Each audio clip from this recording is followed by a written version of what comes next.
RBI ने हमें एक नोट दिया है लिख के, सरकार ने उसका आश्वासन दिया है कि मैं धारक को इतने रुपए देने का वचन देता हूं, तो ये वचन भंगता है। किस लिए?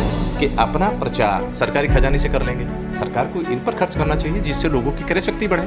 पैसा ऑटोमेटिक जब क्रय शक्ति बढ़ेगी तभी तो बढ़ेगी जब उनके पास रोजगार होगा, आर्थिक संसाधन होंगे, एसेट्स होगा।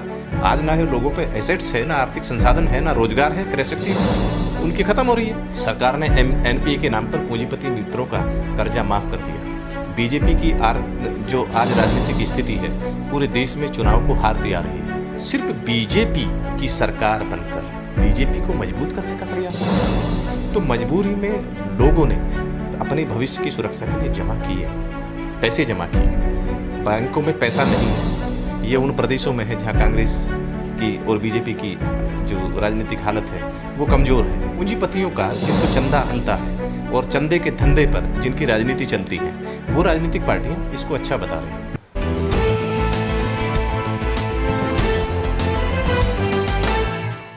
सर बताएंगे 2016 में नोटबंदी की गई। मोदी जी 8 बजे आते हैं और आकर एक घोषणा करते हैं कि 500 और 1000 के नोट अब लीगल टेंडर नहीं रहेंगे।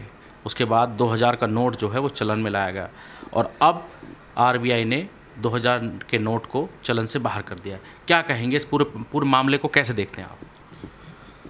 2016 का जो नोटबंदी की गई वो एक राजनीतिक लाभ के लिए की गई थी, विपक्ष को कैशलेस करने के लिए की गई थी और अपने जो पूंजीपति मित्र हैं उनको लाभ पहुंचाने के लिए की गई थी। जिसका फ़ायदा किसको हुआ? आम आदमी का जो पूंजी थी, जो 500 और 1000 के नोटों के रूप में थी, वो शून्य हो गई।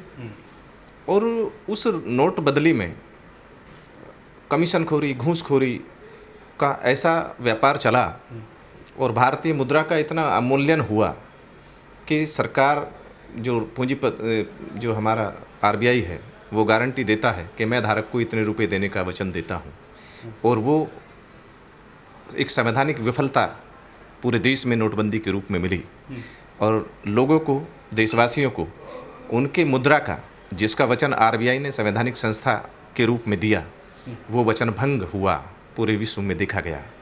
सरकार ने जो घोषणा की कि अप्रैल तक नोट बदली होगी, परंतु दिसंबर में ही नोट बदली को बंद करते हुए देश के जो प्रधानमंत्री और जो देश की सरकार थी उसकी वादा खिलाफी के रूप में देश ने उसका परिणाम भुगता, आर्थिक तंगी के रूप में भुगता।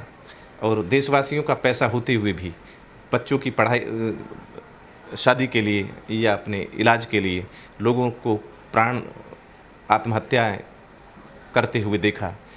सरेआम सड़कों पर बैंकों की लाइन लंबी लंबी लगी, पुलिस द्वारा लाठीचार्ज करते हुए देखा। अच्छा, जिस तरह से जब 2000 का नोट चलाया गया था तो तमाम सवाल उठे थे कि नोटबंदी की गई, फिर उसके बाद 2000 का नोट जो है वो चलन में लाया गया।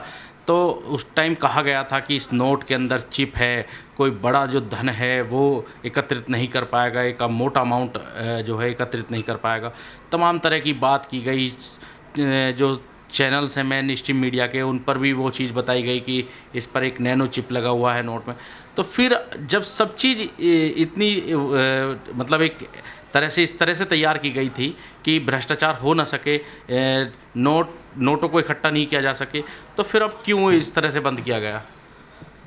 ऐसे लोग जिन्होंने देश के सामने सार्वजनिक धोखाधड़ी की, देश को सार्वजनिक रूप से बरगलाया, धोखाधड़ी करके उनका जो भविष्य की सुरक्षा के लिए जो उन्होंने जमा की थी, पूंजी जमा की थी, उसे बाजार में लाने के लिए मजबूर किया, अनुत्पादक कार्यों पर खर्च करने के लिए मजबूर किया। और लोगों ने उन चीज़ों पर उसको खर्च किया, चाहे वो पेट्रोल पे हो या किसी और चीज़ पे हो। जो भी चीज़ें अधिकतर टाटा, अडानी या उनके पूंजीपति मित्रों के हाथ में थी, उनमें बड़ी तेज़ी से उसे खर्च किया, बाज़ार में पैसा आया। और वो पैसा किसको गया? एनपीए के नाम पे किसके कर्जे माफ़ किए गए? किसको? जब बाज़ार में पैसा नहीं था, बैंकों के पास पैसा नहीं था, तो वो कर्जा अधिकतर किनको दिया गया? तो वो वही पूंजीपतियों के मित्र थे। और उनकी पूंजी एकदम से बगैर किसी रोजगार दिए, बगैर कोई अन्य के नाम कोई भी कंपनी लगाए, उनकी पूंजी धड़ाधड़ बढ़ी। आज और ये कहा गया भ्रष्टाचार खत्म होगा, बड़े नोटों से भ्रष्टाचार होता है, तो फिर 2000 का नोट किस लिए आया था? और आज वही 2000 का नोट, जहां देश में लोगों के पास शिक्षा, चिकित्सा और स्वास्थ्य सुविधाओं के लिए कोई सरकारी व्यवस्था नहीं है, सरकार शिक्षा, चिकित्सा, स्वास्थ्य सुविधाएं को निजीकरण के नाम पर और महंगा करती जा रही है, पूंजीपति उद्योगपतियों को सौंपती जा रही है, तो और रोजगार है नहीं, छटनी के नाम पर, उन्हें निजीकरण के नाम पर, आउटसोर्सिंग के नाम पर आज जो कभी 50-50 हज़ार रुपये की सैलरी लेते थे, आज 10-10 हज़ार रुपये में काम कर रहे हैं। तो मजबूरी में लोगों ने अपने भविष्य की सुरक्षा के लिए जमा किए, पैसे जमा किए, बैंकों में पैसा नहीं है, सरकार ने एनपीए के नाम पर पूंजीपति मित्रों का कर्जा माफ़ कर दिया। बीजेपी की जो आज राजनीतिक स्थिति है, पूरे देश में चुनाव को हारती आ रही है, अपने ऊपर विपक्ष मजबूत हो रहा है, प्रचार तंत्र में सरकार पर हावी हो रहा है। तो आज सरकार द्वारा ऐसी स्थिति में बैंक उस जमा पूंजी को निकालना, उन पूंजीपति मित्रों का जिनके उन्होंने शेयर बाज़ार में उनकी बुरी दुर्गत हुई है, पैसा नहीं है, तो उस पैसे को सरकार जहां रोजगार प्रचार पर खर्च नहीं कर रही, शिक्षा, चिकित्सा, स्वास्थ्य सुविधाओं पर खर्च नहीं कर रही, छपास के अपने मनोरोग को, अपना प्रचार तंत्र को बढ़ाने के लिए विज्ञापनों पर खर्च कर विज्ञापन जीवी हो रही है, सिर्फ स्वागत समारोह पर खर्च कर रही है। ये सरकार बीजेपी की है या देश की है? लेकिन मेन स्ट्रीम मीडिया कसीदे पढ़ रही है कि ये मोदी जी का मास्टर स्ट्रोक है। आज जो देश के जितने भी युवा हैं बेरोजगार घूम रहे हैं, अनुत्पादक खर्चों पे सरकार खर्च कर रही है, रोजगार उत्पादन के लिए, रोजगार को बढ़ाने के लिए या उत्पादन बढ़ाने के लिए औद्योगिक इकाइयाँ स्थापित करने पर कोई खर्च नहीं कर रही। सरकार को इन पर खर्च करना चाहिए जिससे लोगों की क्रय शक्ति बढ़े। पैसा ऑटोमेटिक जब क्रय शक्ति बढ़ेगी तभी तो बढ़ेगी जब उनके पास रोजगार होगा, आर्थिक संसाधन होंगे, एसेट्स होगा। आज ना ही लोगों पे एसेट्स है, ना आर्थिक संसाधन है, ना रोजगार है, क्रय शक्ति उनकी खत्म हो रही है। जीडीपी भी लगातार डाउन जा रही है। देश की जीडीपी, प्रति व्यक्ति आय, आर्थिक जो औद्योगिक उत्पादन है वो धीरे धीरे खत्म होता जा रहा है। देश को हंगर स्टेट के रूप में सबसे नीचे विश्व में जा रहा है। देश में मोदी जी कहते हैं, बीजेपी कहती है कि 80 करोड़ परिवारों को हम मुफ्त राशन दे रहे हैं।